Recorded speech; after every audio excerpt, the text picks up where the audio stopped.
Matung tarakpada Tripuragi Maharaja Kasi Chandra Manik Yana Manipuri Nupi Singi Fazaba Lubananba Matau Aduki Matik Pamjarame. Aduna Manipurgi Machaibema Kutilak Sibu Tripuragi Ningthau Aduna Luhongduna Lauki.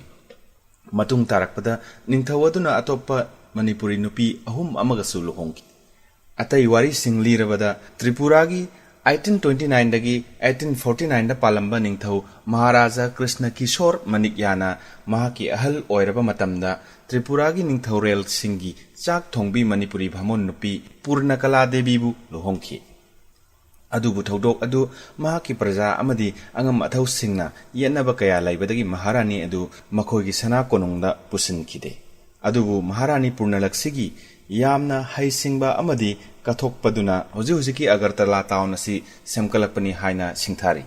Maharaja Krishna Kishore Manikyana Manipurgi ningthau Marjit Singhi machanupi ahum Akhileshwari Chandrakala amadi Bidhukala ahumak lohongki. Makhatana Tripuragi 1849 dagi 1862 da pankhiba ningthau Maharaja Ishan Chandra Manikyana Manipuri nupi Muktabali Jatishori amadi Chandreshwari ahumak luhongbagi wari laiki. Hojik Agartalagi Daleshwar area da Maharaja Muktabali bu Sri Mangal area dagi puraklaba matung Daleshwar da Maharani gi mabung Sobananda da lampiduna lehenki. The maker of modern Tripura haina khangnariba Tripura da 1862 dagi 1896 phawba da pankhiba Birchandra Manikyana Manipuri Singi culture singbu yokhanaba thausil kaya sinbirami mahaki nupi singi marakta ahum amadi Manipurgi Maharani Bhanumati Rajeshwari amadi Kabok laini. Aduga amana Rani Manmohini ni. Maharani Rajeshwari na Daleshwar da Sri Sri Madhav Laisang amadi Mat Chowmahani da Lining Thau Pakhang bagi Laisang sagatki. Manipuri gi lai harau bagi thauramsu Maharani Rajeshwari na ihan hanba oina Tripura da haudoki.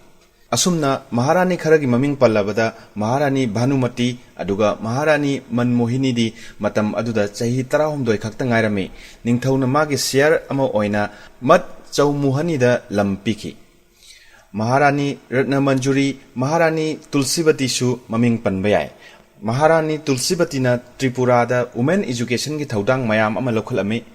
Mahakna Tripura da nupi singtagi oiba ihan hanba Agartala Balika Vidyalaya Sakhi aduga hojik maming ondruna Tripura da Maharani Tulsibati Girls Higher Secondary School haina khwaidagi chawba nupi singi school ama oire.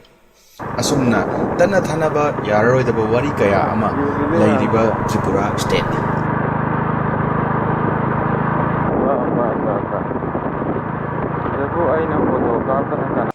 Aduna ngasaidagi Tripura maya lekai dagi sum thorokpado hojik Tripura kuno lekai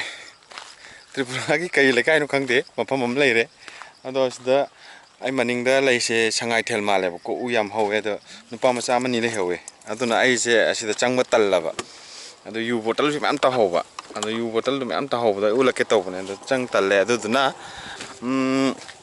sigi mathak se sigi sing je slope lady taraga slope am leba ko aduga asai maning wai sida su chagi farm haitare cha thabai jaga ni haitare masi jaga che ana sida leisi su cha ni sa thai si su cha ni masi hektribadi khangde ai cha gi maramdi kan khangde masi je cha mana haitare Google Map te yeng badugi matung inna saida cha hobom lei haibadugi mafam de am phajare ngatang phambada ko nungdawram ngatang phambada nungai doi jani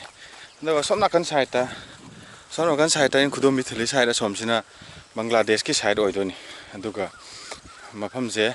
private farm gumbo oidora khangde sigi je lanai go oidora khangde government go oidora lanai go oidora mi side mi amani de leyebo ko mapura keno khangde sona kan ju gari lakpagi gari thawum jaga lei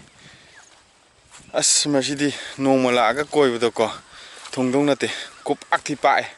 si kup akthi pae to sona kan ju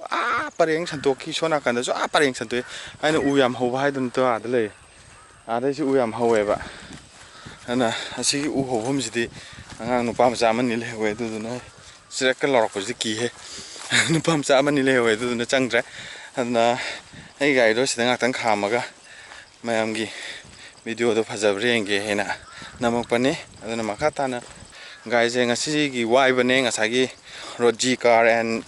bike rental do adung ngasi gi wai bane lupa chani gi thau hapkhre ado hojik thause thause khoi gi reserve ki khara chongi tawre ba ado amuk hapsan jira hapchalo jira khangdri ai hojik che si makhata ba lambi sona kan makhata na chapli ge ado chala kanda sona kanda leidoi che Agartala ki